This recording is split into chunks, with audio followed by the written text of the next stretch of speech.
Middle East, a modern name for a region shaped by millennia of conflict and faith.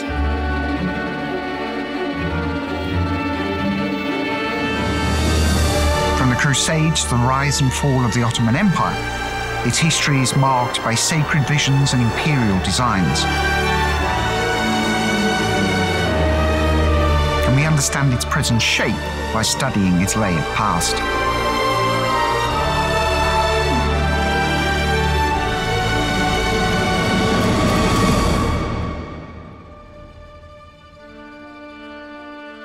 I'm Paul Lay, and I'm joined today by Ali Ansari, Professor of Iranian History and founding Director of the Institute for Iranian Studies at the University of St Andrews. We're here to discuss Zoroastrianism and the Achaemenids. And in particular, I want to start with the claim that's made not by the Achaemenids, but which is made for them, that they, a Persian empire, were the first imperial polity to be defined by morality, by a moral cause. I wonder if you could explain that to us, why that claim is made and how true that claim is. Well, the first thing we have to understand is that when we talk about Zoroastrianism in the within the Achaemenid context, of which we're talking about, the 6th century BC through to the 4th century, is that we are talking about an idea and ideas that we're sort of constructing from bits and pieces of evidence that remain to us. And much of Zoroastrianism as we understand it today is really something that's the product of the later Persian empires, the Sasanians in particular, and of course material that was written down even after the fall of the Sasanians. So what we're really doing for the Achaemenids is we're constructing a narrative from what we see, from what we understand of Zoroastrianism at the time, which was probably a much more fluid idea and fluid religion. It hadn't been as defined or as firmly sort of rigidly defined as it was going to be. And also what we see, from the way in which the Achaemenids themselves governed. So we have to look at the material reality as well as the ideas. And I mean, one of the things that we know, for instance, that is not actually part and parcel of Zoroastrian behavior is that the Achaemenid kings were buried. I mean, in Zoroastrian, in what we understand to be traditional Zoroastrian practices after death, you never pollute the ground by burying, bodies in the earth or in tombs. But we know with the Achaemenid kings that we have tombs, and we have tombs of Cyrus the Great, for instance. It's very well known. But what we also understand from, our understanding of, or what we know from our understanding of Zoroastrian theology and the way in which the Achaemenids governed, and we also can add to this, how the Greeks portrayed the Achaemenid kings, that what the Achaemenid kings did, in particular Cyrus the Great, the founder of the Achaemenid Empire, was something quite different. And they recognize this. I mean, the Greeks say this. They say that it is quite unusual what the Achaemenids have done. First of all, they have taken over a vast territory, and the Achaemenid Empire, to remind ourselves, stretches from the Oxus in the east and the Indus all the way through to the Aegean and up to what we now know as modern Libya. It's a vast, vast territory to be governing, in 500 BC. I mean, this is a period pre-modern communications by any stretch of the imagination. So how do they do this? And, one of the arguments that comes out is they do this by really applying a new concept, a new religious idea, a new moral code, if you will, a sort of a morality that's defined by Zoroastrian tradition between this sort of notion of good and evil, this sort of this moral code, which comes to define, by the way, all these sort of monotheistic religions that follow. That the ruler is the just ruler and the right ruler and has access in some ways to, quote, the truth. And that division between good and evil, we're finding things like Manichaeism as well. So it then does become something that permeates all sorts of other Zoroastrian sort of offshoots and ideas, like Manichaeism, that comes in much, much later, of course. I mean, this is not an Achaemenid phenomenon. But we do think that under the Achaemenids, what you're seeing is a sort of a form of governance that's defined by a religious idea, and a religious idea that's defined in itself by a concept of morality, which is a morality based on this division of the world between good and evil. And this reflects the duality of Zoroastrian theology, of course, that there's a good creation and an evil creation. And the role of mankind is to fight for the good creation. And the first time I came across Zoroaster, rather in the name Zarathustra, was of course Nietzsche. So yes, almost every Western person who's remotely familiar with the name would. Can you tell us something about Zoroaster? Because this is an extraordinary historical figure. Well, I mean, and there's a question mark, of course. People say, is he a historical figure? I mean, the thing is that you get this name of Zoroaster because, you know, originally when you look at the religion and the way the religion is described, even in Achaemenid texts, it's either described as Mazdaism, basically it's the worship of Ahura Mazda, Mazdaism, and it's occasionally even just described as the good religion, Behdin, the good religion. Zoroaster as a figure becomes much more prominent, really, in some ways, as a response to the rise of the other monotheistic religions, in particular Christianity and beg your pardon, Christianity, where you have a sort of a founding figure. Therefore, they go back to and they embellish Zoroaster as a figure. Now, we do believe that a figure of Zoroaster exists, or Zarathustra, or Zarathustra in the Old Persian, and the question mark is when. And if you go to Greek texts, they say something like 250 years before the rise of Alexander, which maybe places him in the 6th century, early 6th century BC. But most students of Zoroastrianism who look at the texts, the scriptures of Zoroastrianism, and the language and the lexicon used, tend to place him now at around 1200 BC. They sort of place Zoroaster as a figure, as a religious reformer, I think is the best way to put it. He's a reformer of an old religion. And he's basically seen on a par with, say, Moses in terms of that sort of chronology. But it's very, very difficult. I mean, you talk to some Iranians and they will argue that actually he comes from much, much earlier, 6,000 BC and stuff. I mean, I think that's not really accepted by most scholars. They tend to place him in the first millennium. And of course, like a lot of these religious figures, he's embellished with all sorts of wonderful anecdotes and pleasantries about his life, and he was born with a smile, this sort of thing. I mean, all sorts of things that when nobody can really ever know. I mean, these are things that are sort of added to that tradition, but. Clearly, in the ancient texts, there is a figure called Zoroaster. The Greeks acknowledge him. It's clearly a figure that's come down to us, but I should emphasize that less than a sort of a prophet in the sense that you get in the Abrahamic religions. He's a religious reformer. And here's one thing that I think is quite interesting and distinct about the tradition, in the Zoroastrian tradition. Zoroaster, and this is reflected in Nietzsche's, work on Thus Spoke Zarathustra. The whole point of Zoroaster is that he's a searcher for the truth. He isn't like Moses coming down from Mount Sinai with a sort of 10 commandments and saying, this is what you have to do. So he's not a lawgiver. No, and this is the difference, you see. And that's partly why they say he's not as an emphatic prophetic figure.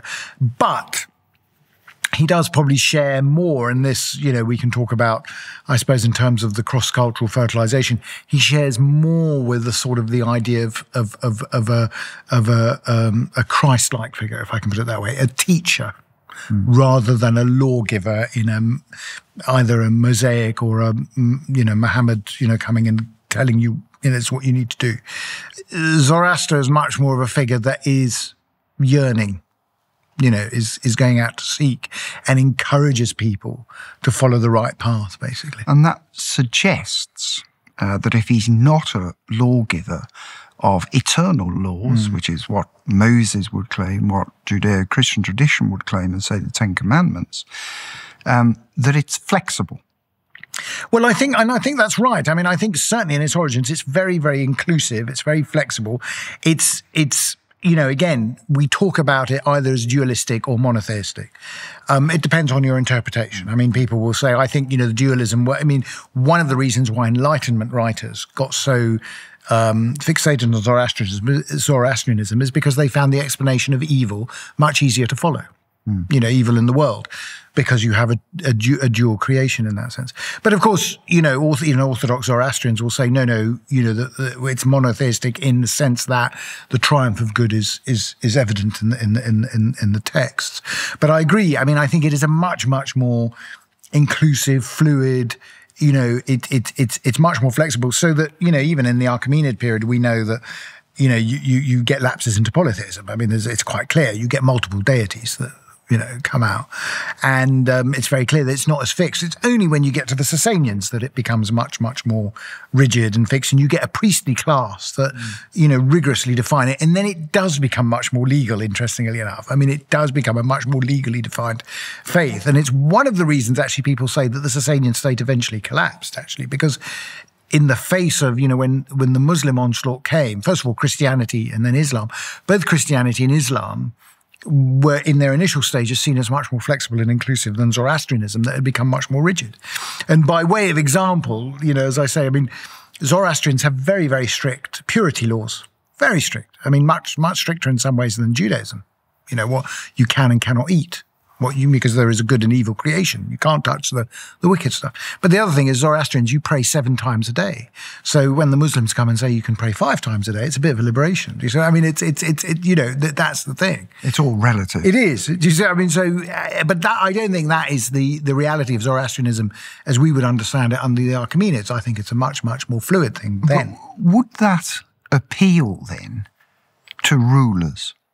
In the sense that they create that morality, I think that's absolutely right. I mean, the moral arbiter. Yeah, and I think that's absolutely right, and I think that's why it works so well as an ideology. So one of the mistakes I think people make is they say, the Persians or, Zoroastrianism invents morality and good and evil. Well, yes, up to a point. It's a matter of interpretation. You learn that if the Byzantines are fighting the Persians, of course, the Byzantines see the Persians as the lie. They are the evil. The Byzantines and the true faith are the good. But of course, from a Persian perspective, they're able to say, well, we are. We represent the good. You are wicked. Of course, in the Achaemenid times, it's much easier to draw that. They are, the only other religion really of any force that they have to contend with was arguably Judaism. But that's not really a threat to the imperial, hegemony at the time, and it just isn't. And why was it so successful? We're talking about a period without mass communication here. You talked about the sheer vastness of this empire. It has to be united in some way by an idea. That's right. By ideas, whether that's singular or plural. How was that done? How was that achieved? What were the qualities of this religion this philosophy that made it possible to rule over such a vast empire? Well, there are several things here that I think, we can sort of conjecture in a way where we can take from the evidence. And this is why I sort of stress that, what comes first, the religion or the empire? Cyrus the Great conquers a vast empire. He then has to find a means of governing it in a way and his successors. Now, in my view, he is imbued by certain ideas, but these ideas are then I think they hit reality and they're developed. I think there's a dialectic at work there, and I don't think that's unusual. I don't think the religion comes ready prepared for imperial hegemony, but it adapts to it and it makes a point. And I think what you have there, if you look at the way in which the Greeks report it or you look at the way in which the Persians themselves portray it, what you have there is a system of belief and a system of laws. But when I say a system of laws, it's not like Roman law. It's not like developed. I think the best way of looking at it is a system of ethics. So the king is not there to simply, extract, I rule, You do as you're told. If you don't do as you're told, don't pay your taxes, don't pay tribute, I come and beat you up. Instead, what you see in the Zoroastrian tradition is the first idea of something that we might consider a sort of a social contract. And you see this in actually the Persian mythology that comes afterwards, where you have kings that say very explicitly that I, as king, have certain expectations of you. But you, as a husbandman or a farmer or a whatever, a clergy, have certain expectations of me, and I am obliged to do things. Now, that sort of idea, that reciprocity, I think, is very important, and it creates that bond. And I think it's the first time, really, that you see that. And so, when Xenophon says, I mean, he has this wonderful, in the Chiropedia, which is a largely fictional account, of course, of Cyrus the Great. But what he draws on there is a very important point, and he says, hitherto man has been capable of governing every animal but himself, and we're not very good at governing ourselves. We can govern everything else. But the only person that's proved that dictum wrong is Cyrus the Persian, who somehow has managed to convince everyone that he should be their lord. Now, how has he done that? And what I think Xenophon is talking about is a system of authority. And a system of authority requires a set of ideas that people are willing to accept. And there's a certain reciprocity to that. And I think the reciprocity means that people are willing to tolerate the rule of the Persians, be they, the Jews that either in Babylon or back to Jerusalem, or the other imperial subject peoples.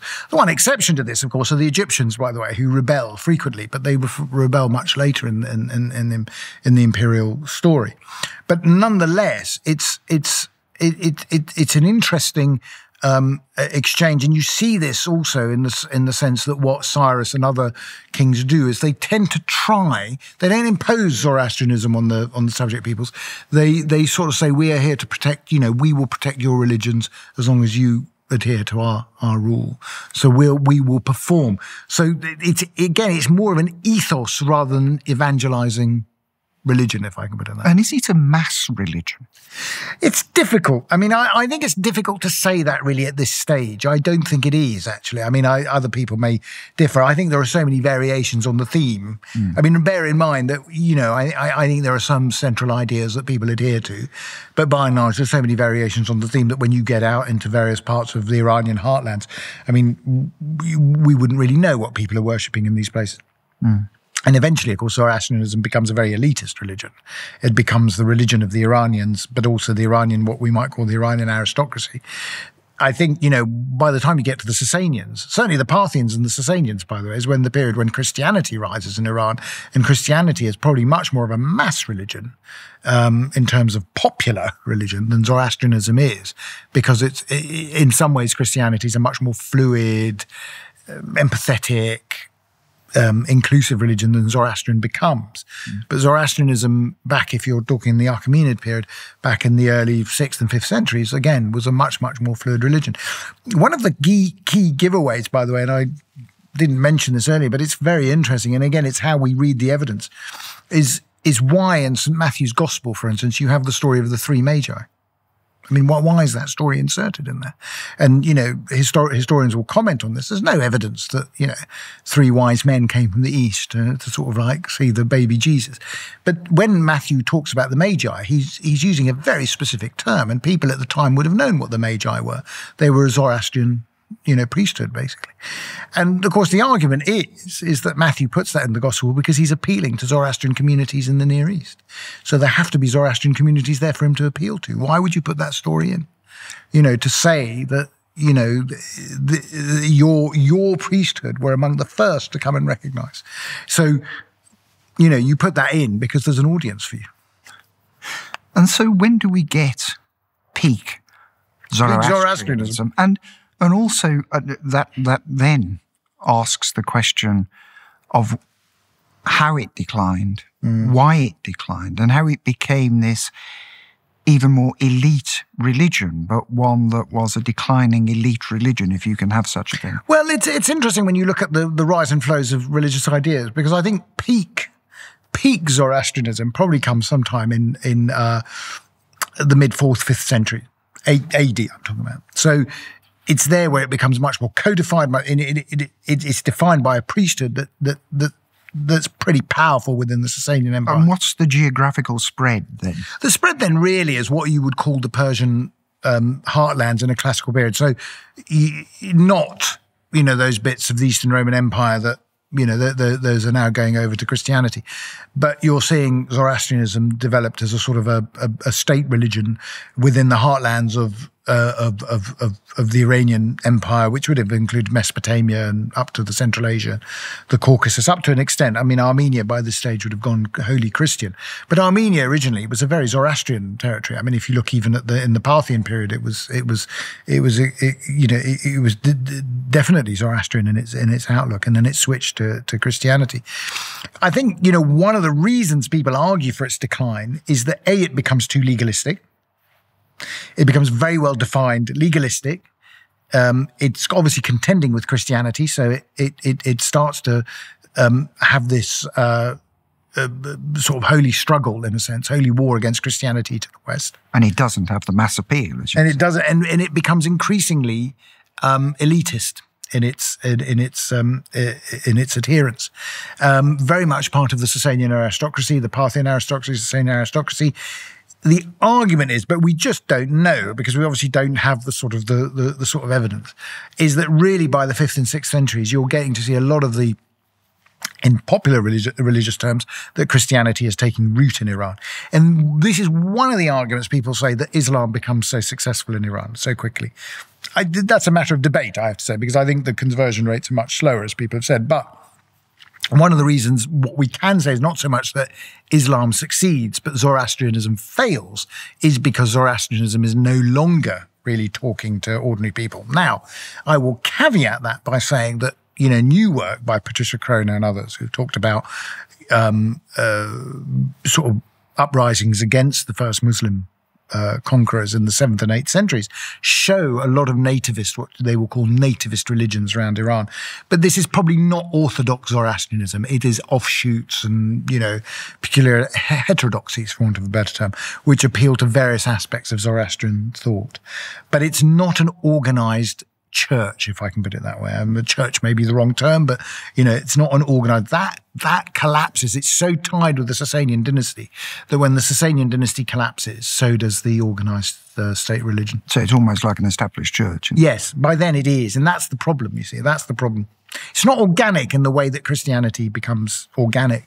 But, I always like to comment to people that at the Council of Nicaea, I think there were more bishops from the Persian world than there were from the Roman world at the Council of Nicaea. I mean, it was quite heavily developed. And of course, the Sasanians sought to co-opt Christianity by basically redefining it as a Persian Christianity and then say, well, that's ours. It's not like that Byzantine stuff. And this emphasis on the Persian leads us to the present. How is Zoroastrianism viewed, or its heritage, its legacy, viewed in the Islamic Republic of Iran? So Zoroastrianism is in modern Iran is seen as a protected religion. I mean, it hasn't been a protected religion, but it is now a protected religion. They have their representation in parliament. The Islamic Republic tends to view Zoroastrianism as, in strict terms, as a non, it's not a bona fide religion in strict theological terms. It is a bona fide religion in practical terms because they can't do anything about it. I mean, and in nationalist terms? And in nationalist terms, it's very much part of the tapestry. So Zoroastrianism is very much, I mean, if it's not officially supported, it's very much supported by the populace. So the center of Zoroastrianism in Iran today is in Yazd, which is where the eternal flame is meant to be. And I should, by the way, clarify here before anyone says they worship fire. They don't worship fire. Fire is just a symbol of purity. So it's, that eternal flame is meant to be, the sign of the continuity of the religion. There are more Zoroastrians now in India, of course, the Parsis, the Persians. And this is particularly emphasized in Mumbai. Yes, that's right, yeah. So I think that I don't know how many Zoroastrians there are left in Iran, maybe about 20,000, I think. But here's the Zoroastrian problem. I mean, the problem with Zoroastrianism is they don't take converts. Did they ever take converts? I think they did. They must have. Otherwise, they could. But no longer. I mean, this is the problem. No longer. And interestingly, I mean, in that sense, it protects them. because they can't, it's not like Christianity, which also is a growing religion in modern Iran, but obviously Christianity takes converts. If you don't take converts, you can protect yourself in an Islamic context. But I dare say if they could take converts, I think a lot of Iranians would be harking back to their archaic, authentic religion. And of course, many of the symbols, attitudes, the approaches, many younger Iranians, all, it's a bit of what do we call it these days? Archaism of one sort or another. I mean, people become very affected by it. They engage with it, but of course, officially converting is not permissible. And there is the Islamic Republic does recognise the legacy of Cyrus, for example. Oh, yes. I mean, it does. I mean, but what they do is they present Cyrus as a sort of a proto-Muslim, which is a slightly odd way of putting it. But they do recognise, and I mean, one of the things I've written about extensively is the rise of the re-establishment of traditional Persian mythology in Iran, as opposed to, there are different historical and mythological narratives, and the sort of traditional Persian narratives, many of which have Zoroastrian roots, I have to say, but they're sort of divested of the religious element. They've become secular, so are now much, much more prominent in Iran than they used to be. They're putting up statues to various mythical heroes around Iran, which you wouldn't have had 50 years ago. I mean, it just wouldn't have happened. When I talk to other scholars of the distant past in the Middle East, Assyriologists in particular, they're discovering new things all the time, but they're also worried about things like funding and public interest in that theme. And you can't help feeling that that's been affected, and I presume this is also the case in Iran, by certain foreign policy decisions in the past, by the geopolitics of the present, affects our understanding of the past. That must be very much the case with... I think absolutely it is, yeah. I mean, if you look at the level of interest in the Persianate world, both pre- and post-Islamic, prior to 1979, there was a general interest and a growing interest, I think. And I mean, as we mentioned earlier, if you think about, Enlightenment philosophers and 19th century philosophers, I mean, their interest in Zoroaster, the Persianate world, I mean, were quite extensive, from Montesquieu's Persian letters to Nietzsche's Thus Spoke Zarathustra. These are common themes. And I think it was growing, but I think 1979, the Islamic Revolution in Iran, of course, put a stop to that. And one of the reasons is because people can't go. I mean, if you can't go to Iran, if you can't go to these areas, I mean, what do you can't really go to the roots, and you can't really go and study something. And it's true of the Middle East in general. Yeah. I mean, I think it is a problem. Now, there's a good lot of material that's outside the country, and people will use it. And there's a lot of material in India. Of course, the Western reacquaintance with Zoroastrianism, or its the study of it, really began in India. I mean, that's where it started, and it began, with the French and the British in India.